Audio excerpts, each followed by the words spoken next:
بسم اللہ الرحمن الرحیم، السلام علیکم۔ آپ دیکھ رہے ہیں الف نیوز اور میں ہوں آپ کے ساتھ ماجد علی۔ شامل کرتے ہیں پاکستان اور دنیا بھر سے بریکنگ نیوز ہیڈ لائنز۔ جنوبی چینی سمندر میں چین اور امریکہ کے درمیان تناؤ عروج پر۔ چین نے امریکہ اور جاپان کے ٹائفون میزائل سسٹم علاقے سے ہٹانے کی شدید تنبیہ جاری کر دی۔ یہ سسٹم مغربی جاپان میں تعینات کیا گیا ہے، جو چین کے سرحدی علاقوں کو خطرے میں ڈال رہا ہے۔ فلپائن میں بھی اس کی بیٹریاں تعینات ہیں، جو جنوبی چینی سمندر کے متنازع علاقوں کو ہدف بنا سکتی ہیں۔ چین کی طرف سے اس خدشات پر وارننگ جاری کی گئی ہے، جو علاقائی جنگ کی طرف اشارہ کر رہی ہے۔ یہ صورتحال 2025 کے عالمی تنازعات کو مزید شدت دے رہی ہے۔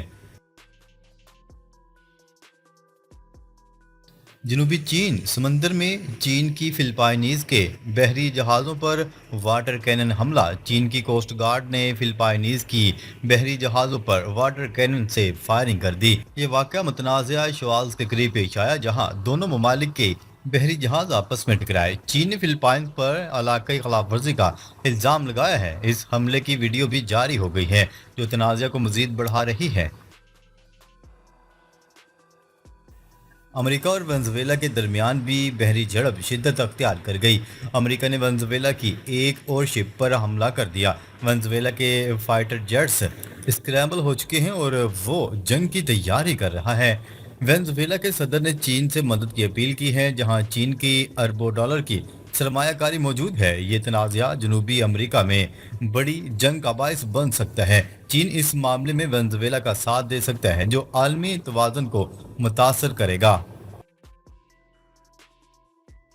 روس یوکرین جنگ یورپ تک پھیل گئی۔ پولینڈ اور رومانیہ الرٹ۔ روس یوکرین تنازع اب پولینڈ اور رومانیہ تک بڑھ چکا ہے۔ یورپ نے جواب دینے کی تیاری شروع کر دی ہے، جبکہ نارتھ کوریا اور چین روس کے اتحادی ہیں۔ پولینڈ نے سرحد پر 40,000 فوجی تعینات کیے ہیں۔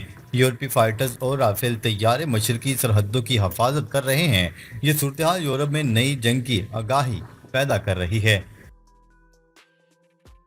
تائیوان کے گرد چین کی فوجی موجودگی میں بڑا اضافہ۔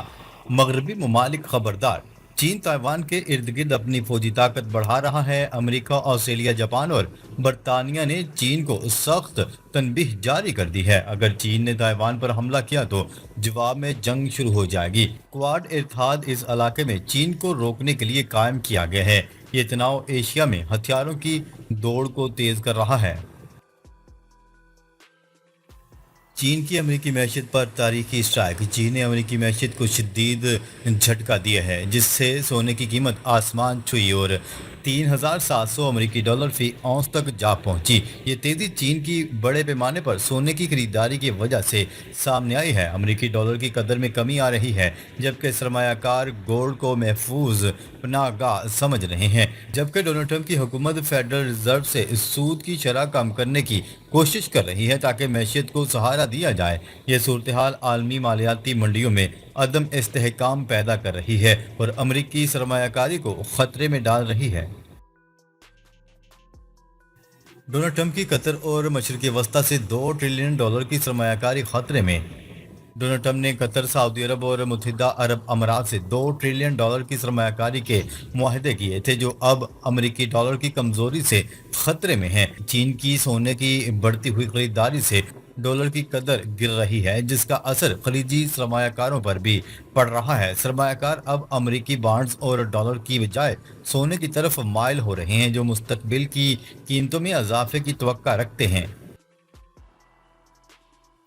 اسرائیل کی جارحیت اور عالمی رد عمل۔ اسرائیل نے غزہ میں بمباری تیز کر دی۔ عمارتوں کو 15 منٹ کی وارننگ کے بعد تباہ کیا جا رہا ہے۔ 57 اسلامی ممالک کی عرب اسلامی سمٹ میں اسرائیل کے خلاف مذمت کی گئی، تو دوسری جانب امریکہ نے 50 ریاستوں کے 250 پارلیمنٹ ممبران کے ساتھ اسرائیل کی حمایت کا اعلان کر دیا۔ نیتن یاہو کا کہنا ہے کہ وہ جب اور جہاں چاہیں گے حملہ کریں گے۔ امریکہ نے واضح کیا ہے کہ اسرائیل کو کسی صورت گرنے نہیں دیا جائے گا۔ امریکی سرمایہ کاری اور اسرائیل کی حمایت۔ امریکہ نے قطر اور دیگر ممالک سے اربوں ڈالر کی سرمایہ کاری محفوظ کر لی۔ ڈونلڈ ٹرمپ نے اسرائیل کی حمایت میں نئی پالیسیوں کا اعلان کر دیا۔ امریکی معیشت کو مضبوط کرنے کے لیے اسٹاک مارکیٹ اور ٹریجری بانڈ پر زور دیا گیا۔ ایپل، گوگل اور میٹا سے بڑے پیمانے پر سرمایہ کاری کے وعدے لیے گئے، جبکہ اسرائیل کے لیے امریکی حمایت کو لازوال قرار دیا گیا۔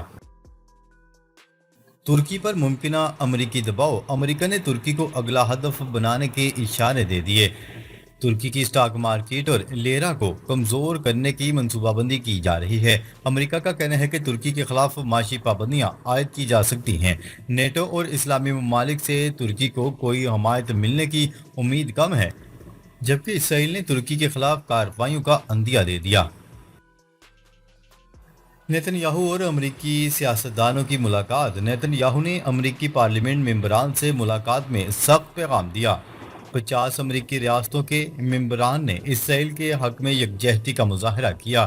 ریپبلکنز اور ڈیموکریٹس اسرائیل کے لیے ایک پیج پر متحد ہیں۔ مارکو روبیو نے اسرائیل کی مخالفت کرنے والوں کے خلاف قوانین تجویز کیے، جبکہ امریکہ نے اسلامی ممالک کو واضح پیغام دیا کہ اسرائیل کے خلاف کوئی اقدام برداشت نہیں کیا جائے گا۔ عالمی طاقتوں کے درمیان کشیدگی۔ نیتن یاہو نے چین کو عالمی تنازعات کے پیچھے ذمہ دار ٹھہرا دیا۔ امریکہ نے چین اور روس سمیت دیگر ممالک کو اسرائیل کے خلاف نہ بولنے کی وارننگ دے دی۔ قطر پر حملے سے 51 منٹ قبل ڈونلڈ ٹرمپ اور نیتن یاہو کے درمیان رابطہ ہوا۔ امریکی ڈالر کو مضبوط کرنے کے لیے عالمی سرمایہ کاری پر بھی زور دیا جا رہا ہے، جبکہ دوسری طرف اسرائیل نے غزہ میں جاری بمباری کو جائز قرار دے دیا۔ نیتن یاہو نے قطر پر حماس کی مدد کرنے کا الزام عائد کر دیا۔ اسرائیلی وزیراعظم نیتن یاہو نے کہا ہے کہ دوحہ پر حملہ جائز تھا کیونکہ قطر حماس کو پناہ اور مدد فراہم کرتا ہے۔ غیر ملکی خبرساں ادارے کی رپورٹ کے مطابق اسرائیلی وزیراعظم نیتن یاہو نے منگل کو ایک پریس کانفرنس میں کہا کہ گزشتہ ہفتے دوحہ کے مرکز میں حماس کے رہنماؤں پر حملہ جائز تھا کیونکہ قطر کے حماس کے ساتھ تعلقات ہیں۔ نیتن یاہو نے کہا، قطر حماس سے جڑا ہوا ہے، قطر حماس کو تقویت دیتا ہے، قطر حماس کو پناہ دیتا ہے، قطر حماس کو فنڈ فراہم کرتا ہے۔ قطر چاہے تو حماس کو روک سکتا تھا۔ بھارت اور امریکہ کے درمیان تجارت کے حوالے سے اہم مذاکرات ناکام۔ بھارت اور امریکہ کے درمیان تجارت کے حوالے سے گزشتہ روز نئی دہلی میں اہم مذاکرات ناکام ہو گئے۔ امریکی وفد کی قیادت بریڈن جبکہ بھارتی وفد کی قیادت راجیش اگروال کر رہے تھے۔ دونوں فریقین کسی نتیجے پر نہیں پہنچ سکے، تاہم انہوں نے مزید ملاقاتوں پر اتفاق کیا۔ مذاکرات کے بعد بھارتی وزیر تجارت نے ایک انٹرویو میں بتایا کہ امریکہ کے ساتھ کئی سطحوں پر بات چیت جاری ہے، لیکن کچھ مسائل پر تاحال اتفاق نہیں ہو سکا۔ غزہ میں اسرائیلی حملے، 33 فلسطینی شہید۔ اسرائیل نے انخلا کے لیے عارضی راستہ کھول دیا۔ شہداء میں ایک بچہ اور اس کی ماں بھی شامل ہیں جو الشاطی کیمپ میں فضائی حملے کے دوران جاں بحق ہوئے۔ مقامی افراد کے مطابق بمباری میں ڈرامائی اضافہ ہوا ہے، درجنوں گھر تباہ ہو چکے ہیں اور بحری جہاز بھی اس بڑے حملے میں شامل ہیں۔ اقوام متحدہ کے کمیشن کی حالیہ رپورٹ میں اسرائیل کو فلسطینی عوام پر نسل کشی کا مرتکب قرار دیا گیا ہے۔ پولینڈ کا نیوکلیر شیئرنگ پروگرام میں شامل ہونے کا اعلان۔ پولینڈ نے کہا ہے کہ وہ غیر ملکی جوہری ہتھیاروں کی تعیناتی کے لیے تیار ہے۔ پولینڈ کے صدر کا کہنا تھا کہ ان کا ملک غیر ملکی جوہری ہتھیاروں کی میزبانی کے لیے تیار ہے اور اسے اپنی جوہری ٹیکنالوجی سمیت ایٹمی توانائی حاصل کرنی چاہیے۔ انہوں نے کہا ہے کہ میں سمجھتا ہوں کہ ہمیں نیوکلیر شیئرنگ پروگرام میں شریک ہونا چاہیے۔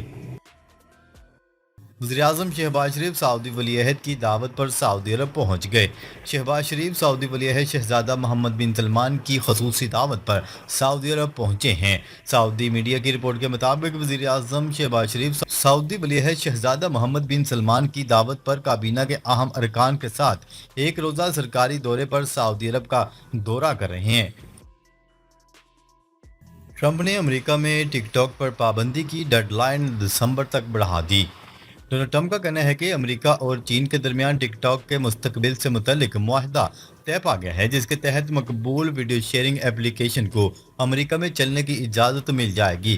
ڈونلڈ ٹرمپ نے وائٹ ہاؤس سے برطانیہ کے سرکاری دورے پر روانگی کے موقع پر صحافیوں کو بتایا کہ ٹک ٹاک پر ہماری ڈیل ہو چکی ہے، میں نے چین کے ساتھ معاہدہ کر لیا ہے اور جمعے کو صدر شی جن پنگ سے اس کی باضابطہ تصدیق کروں گا۔